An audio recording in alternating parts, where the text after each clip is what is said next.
At the outset, I offer my respectful pranams at the lotus feet of our beloved Bhagwan Baba, and I thank Sri Vijay Sai and his fellow organizers for inviting me to address this gathering. I pray our SWAMI to give me the energy and buddhi to properly convey to you my thoughts and feelings appropriate to this occasion. I am told that this Samarpan program is held once in a month and is well attended and appreciated by the devotees. Swami had spent his whole lifetime to spiritually uplift the people all over the world and make them instruments of service to the mankind. The goals he had set for all of us are, as you all know, Satya, Dharma, Shanti, Prema and Ahimsa.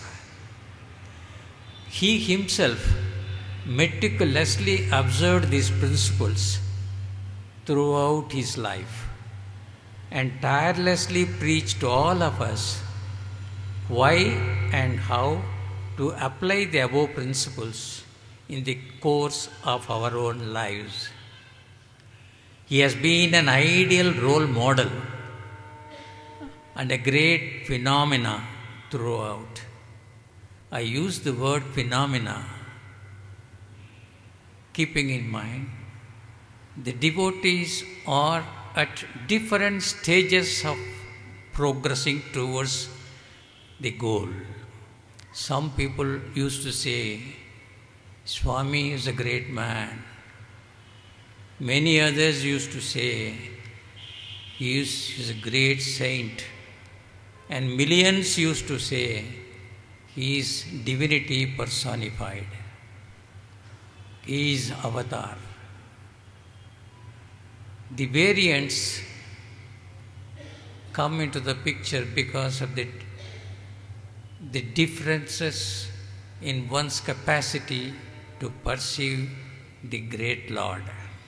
He wanted us to develop spiritually and relentlessly strive to transform ourselves into loving and service-oriented beings. He continued his mission to salvage us from the worldly morass and elevate us to spiritual heights. His speeches and writings have enormous value for all of us to tap and assimilate them. The gatherings like this Samarpan are good occasions to revisit the philosophy and teachings of our beloved Swami and see for ourselves how much we have been following the ideals that he had set for us and gear up to attain greater progress. One of the important goals has been, as you all know, love all, serve all. The love that we have to develop and practice is not something which is ordinarily meant. It should be, according to Swami, universal and pure, with no strings attached to that love. It should be part of our nature and get reflected in our thoughts, speech and action. It should not be selective or confined to only kith and kin or just to earn some benefits on reciprocal basis. That is no love. The love as expected by Swami was much greater. It should be universal and unqualified. If we develop such pure love from within, that itself motivates and drives us to serve others. When he says, love all, serve all, when once you have that pure love, automatically you will be tempted to do the service. You will be dragged into the service. So these two are one and the same, cause and effect. It makes us overlook even our own difficulties or constraints and come forward to serve the needy. When everyone in this world becomes embodiments of love, as Swami used to call, there would be peace and happiness all over the world, and virtually this world would be heavenly. Swami's love is divine and all-pervasive. He virtually poured out his love over every one of us, and that too all the time. He listened to our problems and prayers for help, and he responded gladly and even beyond our own imagination. Nobody would have expected to what extent he would respond to our prayers, and many of us had experienced his response is much more than what we imagine and expect. Every one of you, I am sure, would have experienced that. Every one of the thousands who had come to have his darshan would have experienced his love and grace and have many, many experiences to tell. I am sure that applies to all of us present here. In spite of the direct experience, everyone would be very much interested and love to hear the experiences of fellow devotees. So I would take your indulgence to relate to you a few of my very valuable experiences of Swami's love and divinity and their deep significance for us. I am sure that would recharge your devotion and help you in moving forward in the direction Swami has set for all of us. I had many, many experiences of his divinity, of his divine love, grace and what not. All the qualities that you expect God to have, he has, and he is God himself. It takes time for us to realize that, but it is true. I would relate only few of my valuable experiences with Swami. My first darshan of Swami was in the year 1977, December, when my daughter Geeta's marriage was performed in his presence here itself. I had not seen him before and heard very little because my mother was a great devotee of Swami. But I myself did not have much connection. And you may be wondering, how is it then in that case Swami had performed the marriage of my daughter here? That was because my sambandhi, the father of the bridegroom, was none other than Yadalam Gangadhar Shetty. He was a long-time devotee of Swami, and he suggested that Swami would like to perform the marriage here, and that was the first occasion I had darshan of Swami. And I had an open mind. We were in the marriage function, myself, my wife, and parents of the bridegroom were also sitting here. The function was going. When the time came for Mangalya Dharana, Swami was all the time sitting in his chair. I think he was sitting for more than an hour at the function. That was very so kind of him, very unusual. When the Mangalya Dharana came, he got up, came, and we were sitting and Swami was standing, and he just turned his hand like this and materialized Mangalyam with the sacred thread and all that. Since I was sitting and the ground level, and he was standing. I could see the formation of that materialization, Mangalyam, under his palm. First round when he said there was nothing, second round the whole thing I could see it was moving below his palm, and then he catches it and gives it.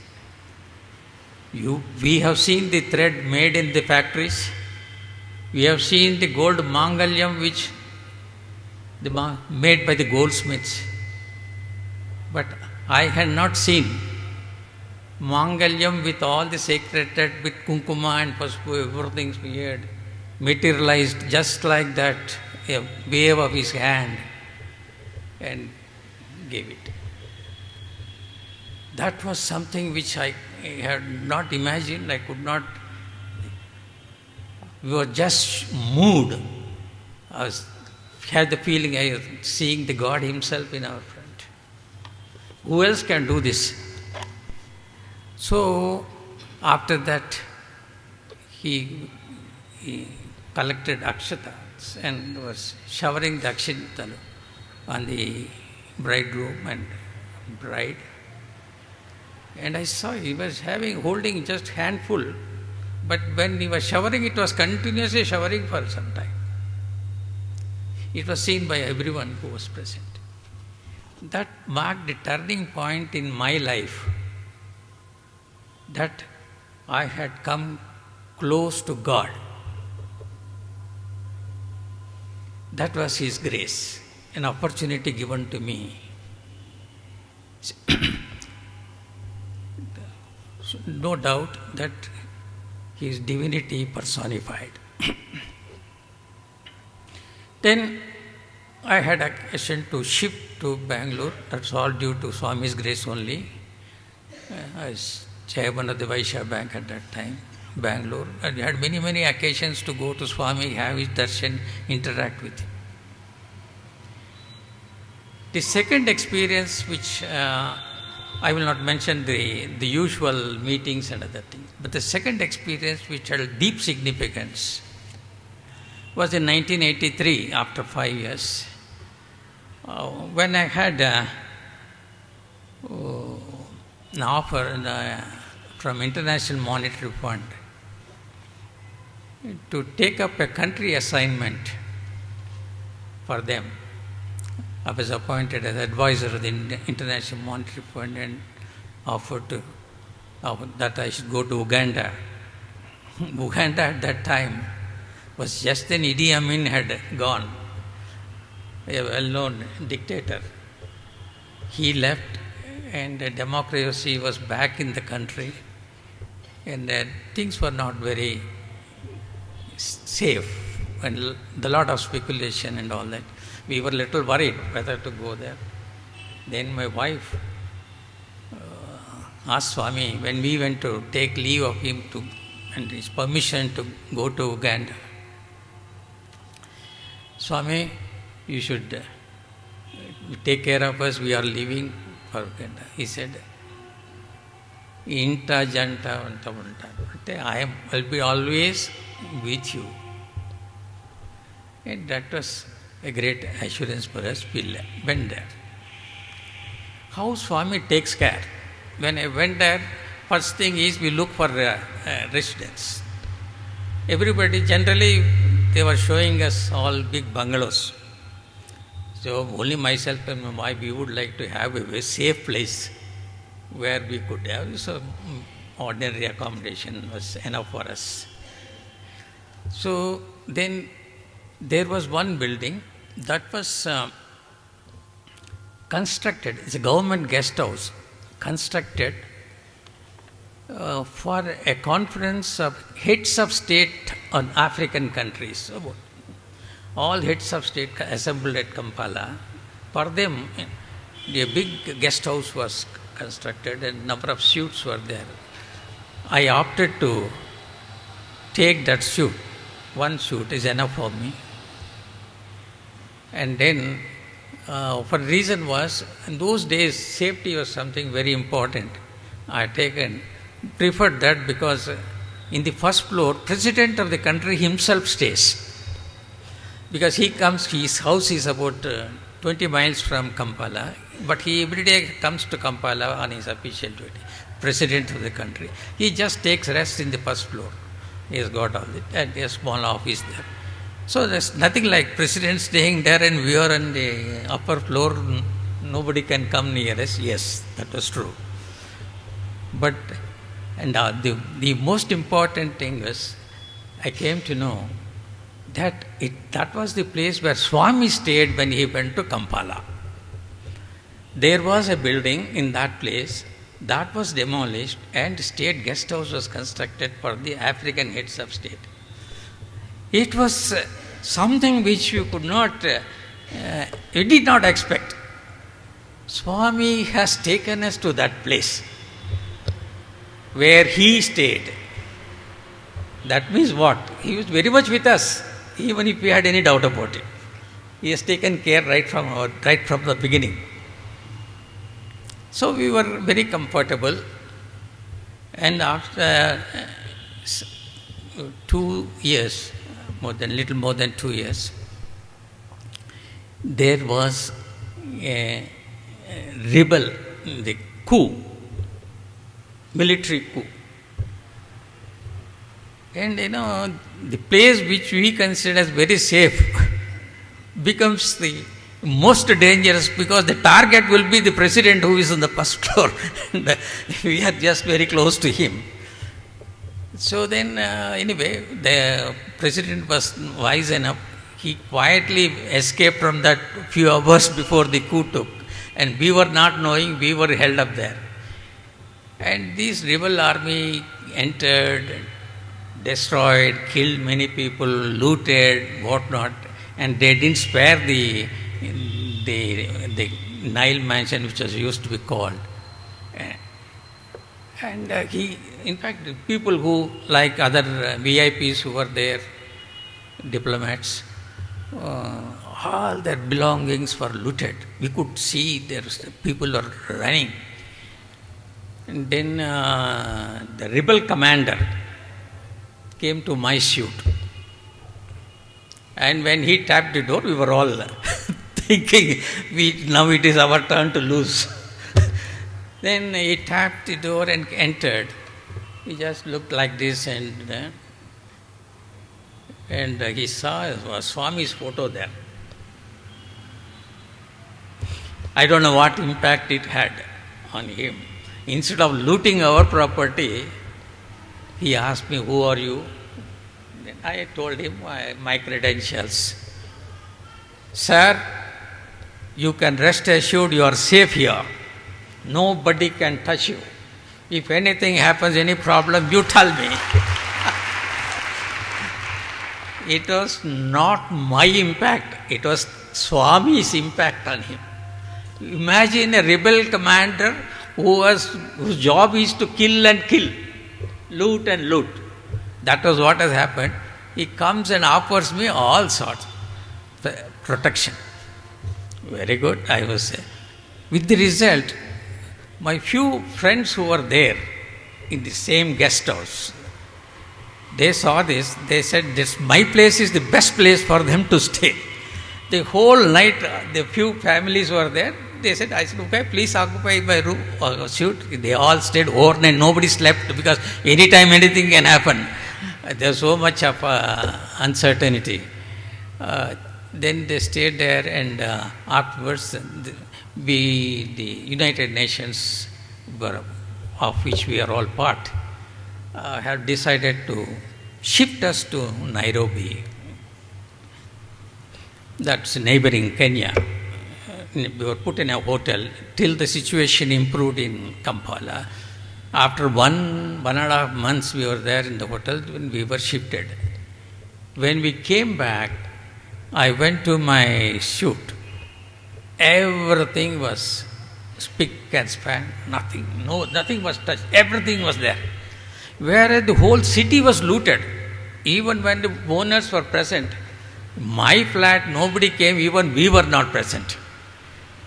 That is, Swami said, I am with you, I will take care if you don't worry. In the worst conditions, where in most risky situation, He had saved our lives, he saved everything of us. Nothing was stolen except one whiskey bottle. That is what Swami thought, that this bottle should be thrown out. I had not been drinking for more than 3 decades. I'm telling you, that was kept for my friends who come, visitors who come. That was taken out from it, except that nothing else was taken. So, this is something unusual, exceptional. Then, of course, we returned to India. And then I had another call from the International Monetary Fund in 1995 after my retirement here. I went to Swami along with my wife. Swami, I have got another call from the IMF. They want me to go to this time Belarus, that is Russia. It's formerly Russia and recently it got separated. It's between Russia and Poland now. This country. Swami was very much excited. He called, he said, there is a group from Russia, devotees here. There are about 15 of them. You call them. He said all of them came to the interview room and he introduced us to them. Look, Bhagwath, he is going a chairman of your bank. I am not going as a chairman of the bank.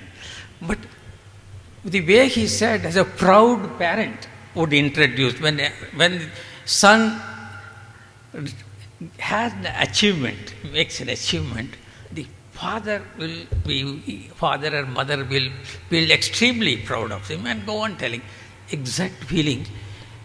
That love of a parent could be seen on his face, and gladly he was introducing me to that. We felt very bad. This is something, not an ordinary love, not an ordinary feeling. It is something divine. He was so happy, we could see on his face. And then I was sitting just like that. Swami was sitting in the sofa and I was sitting at his feet. And he took my hand, it was kept on his lap. Very, very exceptional. So I kept my hand on his lap like that. Long time. He goes on talking. He was not allowing me to remove my hand. It was like that on his lap. And he was doing like this all the time. I was saying, very good. It's very graceful of him. He has given me an opportunity to have a physical touch, and I was enjoying. And then he materialized this ring, gave me. This will sort of protection, since I am again going, the history should not repeat. He created this, and don't worry, you go there. And we came out. I was surprised. Within the next 3-4 days, I had left for London at that time. Immediately after that, I went to London. And the moment I reached there, what I was suffering from for the last 20 years, the skin allergy. On all the fingers, I used to have skin allergy. It used to peel off. I tried all sorts of medicines, doctors, and they said, oh, this just comes and goes, nothing can be done. It was a horrible thing for me. And it just disappeared. The whole, all the fingers became smooth. And I was wondering, what is this? 20 years I have been suffering from this with all the medicines. I couldn't be saved, I couldn't get rid of this, and my fingers have become smooth. Oh my God, it was his case. When he was asking me to keep my palm on this thing, I didn't ask him. I didn't pray to him, Swami, cure this. No. He didn't tell me he is curing me. Because when he does something, he will not say. It's for us to realize the value of that. And it was, you see, normally if you do some help to somebody, a human being will go on telling, I did this for him, I did this for him. Here is Swami, he does something which is very great, and without my asking, and he doesn't tell that he has done this. It's that is Swami. He would not silently help, but he helps and helps. He will silently help, not tell that I am doing this for you. This is the doing something great, not a small thing, without our asking, and this such something, only Swami, nobody else. I have a still stronger dose of his divinity in my next experience. I had, after this, I had an IMFC had asked me to take up the country assignment in Sierra Leone, Northwest Africa. I said, okay, I'll go there. I gone there. There is a specific term of generally for all of us who go there. There's like a term, 1 year, 2 years, something. And I did the initial term, and then when the term was getting nearing, of course, it's likely to be extended. Generally, they said, oh, continue, the work is there, you carry on. At that time, myself and my wife were wondering, is it not enough we had? I was 65 at that time. Let's go back to India, spend the rest of our life with the children. Then my friends there, they said, what a fool you are, such a cushy, good job, international assignment. When people are giving, you say you don't want and go away and do nothing there, go back to India, what will you do there? 65 years at that time. So we were in a fix. Then what we thought, and thousands of miles away from Puttaparthi, how to get in touch with Swami, we had improvised. We said, in 2 slips of paper, we said, stay, go. These 2 slips I placed before Swami's photo in our puja mandir, and and took out. When he took out, he said, Swami said, go. Hey, what is this? Swami is telling, leave all these things and go to India and idle my time there. What do we do? Okay, that is, we have decided to follow. When Swami has said nothing, we will go. Then I sent a message to Washington saying, I'm sorry, I'm not going to continue. They were upset. They said, what is this? Nobody so far has said no when we are offering. You please reconsider. And the governor of Bank of Sierra Leone said, why are you leaving? Continue, please continue, for my sake, you please continue. And he said, he thought that I am having some fear about the security. No, no such thing, no security list. He said, I will post armed constables at your house 24 hours. And he posted immediately. He said, because my fear is not that security, but I wanted to just retire. Then the message came from Washington, why don't you consider? Then I was thinking, when there is so much of pressure, why not we stay for a few months more and then go? After all, we are going back to India for retired life. And that was what I was thinking. And I sent a message, okay, next few months I will see. That night, midnight, you wouldn't believe, I was normal, healthy, my body became cold. And sinking feeling. My wife got terrified at midnight, 12 o'clock. What is this happening? And she immediately said, You did not, you have gone back on what Swami has told you. You have given your temporary consent. That is why Swami is warning you. Now you give me a word that you tomorrow morning you are going to send a message, nothing doing, we are getting back to India. No question of continuing here. We follow Swami's instruction. Then I said, okay, I will do that. And then immediately I became normal in 2 minutes. In the morning I went to the doctor first. I said, what happened? This is what happened. You are perfectly all right. You can continue for years, don't worry. And then, since anyway, this was a warning I had got for not following Swami's instruction. Then we packed up and the time came. And see another one. Yeah, Swami has made me fall in line. Fine. For what? I don't know. So far as we are concerned, we thought we will retire and spend the rest of our life with the children. That's all our thing. Then, this my refusing to continue has become a big issue. The IMF had sent a chief security officer who is for the worldwide security of all the establishment to come to Freetown where I was staying, and he to discuss with me why I am leaving.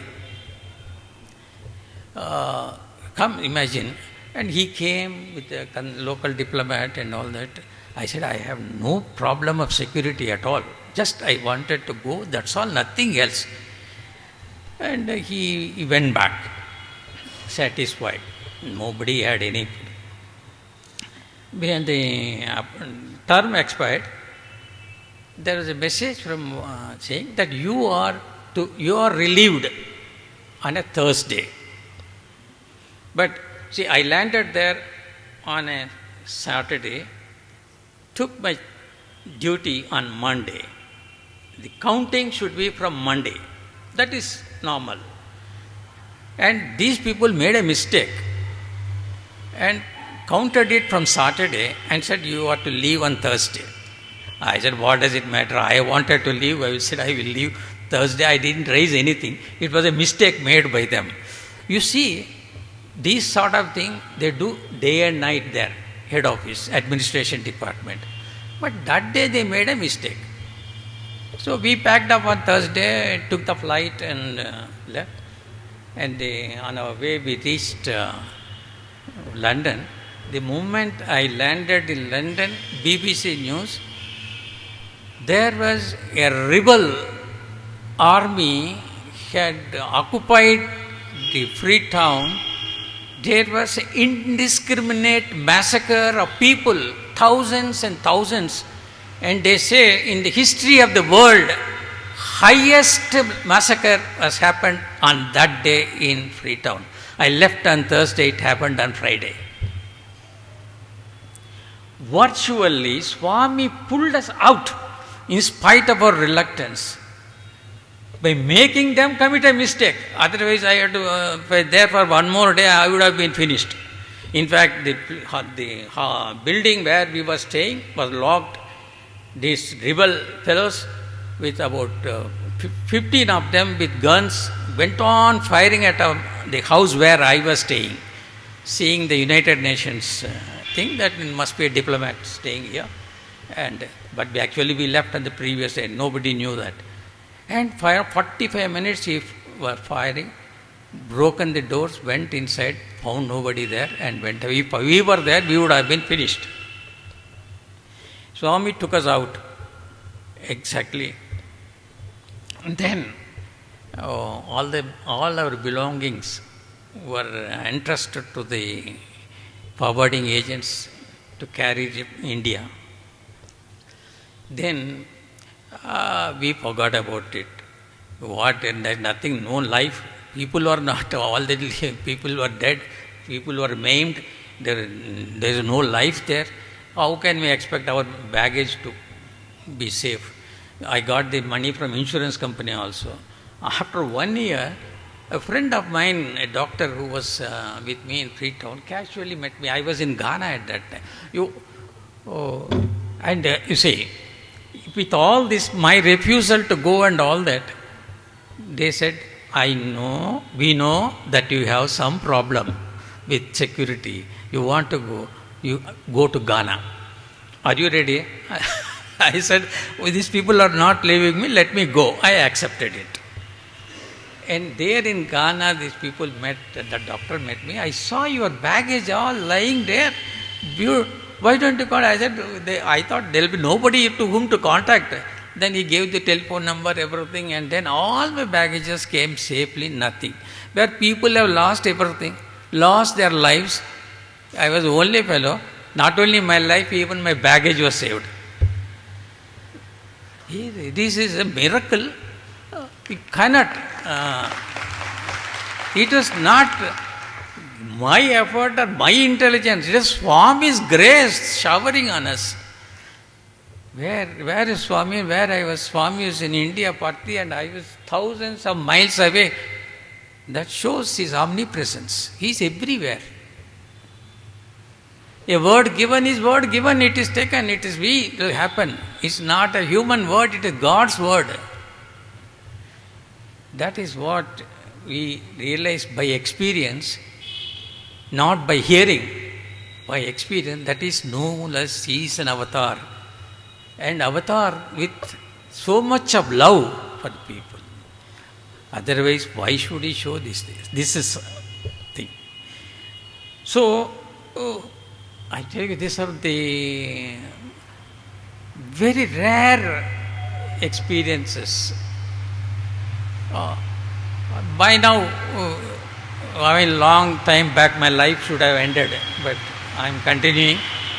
And only thing, God has brought me here, and they said, you work here. That's it. And two other things which are very important for me.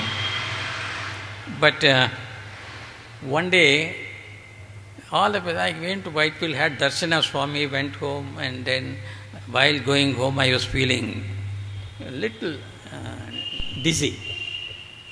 I reached home and lied down on the bed. And slowly, I felt I was getting into coma, losing everything. Then, while such a situation, I don't know, without my consciousness, I cried, Sai Ram, Sai Ram, Sai Ram, 3 times. It was without any conscious effort, just it came out, Sai Ram, Sai Ram. And immediately afterwards, I was able to sit. 3 times I shouted Sai Ram, Sai Ram, and a person who was about to go into coma, I recovered in few seconds, and I was sitting there and taken to the nursing home.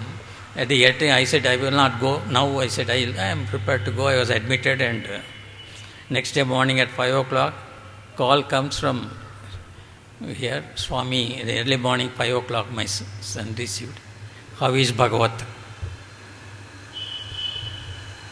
He has saved. He heard my cry, Sai Ram. He responded, then and there responded within 2 minutes. And call comes next day morning, how are you? And the last experience which I have decided to mention here is that I had cancer. I don't look like a cancer patient, is it not? I had cancer. I was operated. And my wife was very much worried. After all, cancer cannot be cured. It keeps on coming here, there, everywhere. Then went to Swami for an interview. My wife was asking, Swami, you must save him from that recurrence of cancer. He said, cancer is cancelled, cancelled, cancelled.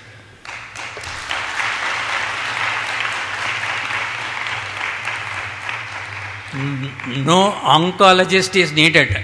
Swami said, cancel, cancel. 7 years passed, I am alive. No recurrence. Can you or I, anybody do it? Can any cancer specialist do it? Only God, and that is God. With these experiences, I don't think any of us can have anything but great admiration, love for that avatar. We are fortunate to live at a time when he has taken the avatar. That's the thing we should not forget. We should not forget. All these experiences and protection that Swami had given me were entirely because of his love. It is the same case with everyone who had the good fortune of enjoying his grace.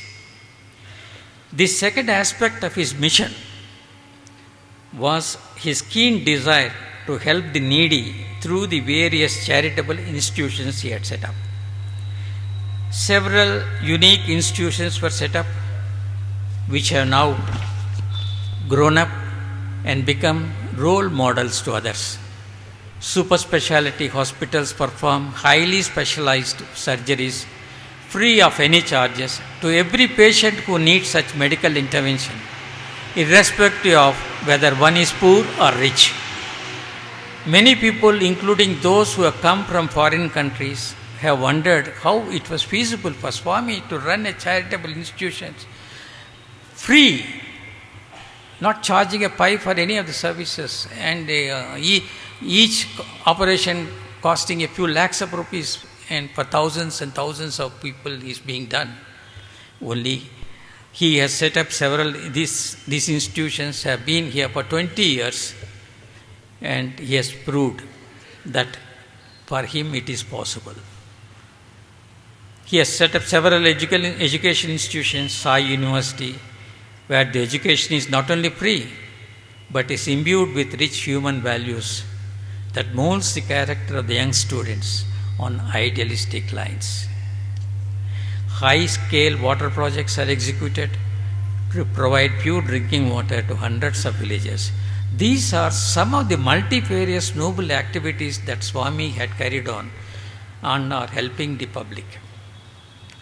Swami had constituted Sathya Sai Central Trust 5 decades ago to formalize the management of his institutions. He was the sole trustee for it all these years, all these decades. It was only a couple of years ago that he inducted few people as full-fledged trustees to manage the trust and guide other institutions under his umbrella. Imagine, for more than 40 years, he was the sole trustee. In 2010, he thought that he should induct some of his chosen devotees into the trust. And within 1 year, he takes samadhi. He goes, he wants, whatever he wants will happen. It's a case how he knew that what was going to come, and he did it. Why has Swami done all this for us? It's because of his divine love for the people. He wanted them to transform themselves into noble souls and spread the divinity to all around. He wished that people will follow his example by developing similar loving feelings towards their brethren and set up more and more similar institutions to have multiplier effect to whatever he has done. The institution set up by Swami requires several crores of rupees every year. Hospital, university, whatnot, everything.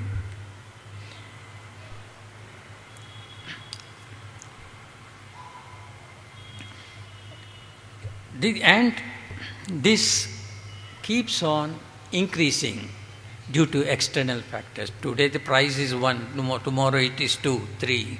That keeps on. So how do we take care? Swami was aware of this and created a corpus fund, which when invested would earn income to meet the recurring expenditure of these institutions. But there should not be any complacency that the existing corpus would be eternally enough to cover the increasing costs. The costs keep on going every year. Our income doesn't go. What is our income? We are not a commercial organization that we make profit and transfer some of the profit for the corpus. No. It's a no income institutions, only expenditure, charitable institutions. So for that a corpus is needed. How to strengthen the corpus? Where does the money come? Money comes only from the generous donors, public. This is what we have to look for: continued support from generous donors. If you are to be successful in this regard, we have to manage our institutions in an exemplary manner, which would inspire the generous public to support our activity. Let's all keep this in mind and tune ourselves appropriately. That's what we don't make profit, so but we have to meet the increasing costs that can come only from the generous donations. So how to get the generous donation? It just doesn't come to all and sundry. It's only the deserving institutions who can inspire others from their performance and their activity can expect donation. So we have to keep that in mind and conduct ourselves. Let me tell you that the Central Trust is fully conscious of the sacred responsibility that lies on it and has initiated several measures to improve the internal systems and bring in the required transparency. Swami's philosophy and teachings continue to guide the Central Trust, and all decisions at the Trust Board level are taken after due deliberations and unanimously. Not a single decision is taken where one is differing. All are unanimous decisions. That has been the policy. More and more improvements would be introduced as we go along. Last year we have brought out an annual report containing detailed information. It could be more informative next time. Before I end my talk, let me impress on you that all the people at the helm are conscious of their responsibilities and spare no effort to live up to the noble ideals that our beloved Swami had repeatedly impressed upon us. I may add that this responsibility to take forward the mission of Swami rests on all of us, not only the Central Trust, on all of us. And as such, I call upon all the devotees to continue to take active interest and be involved in the noble task that Swami has set for us. Swami is no longer physically present with us, and every one of us find it difficult to reconcile ourselves to this situation. But the fact is that He continues to be with us in His divine form and guiding us as before. Don't think that He has ended. He has ended His physical form, but His divine presence is with us. He is watching us, guiding us. There are any number of instances, experiences on this matter. We have to maintain our faith as before and carry forward His noble mission with determination. I thank all of you for giving me a patient hearing, and I pray to Swami to shower His blessings on all of you. Sai Ram.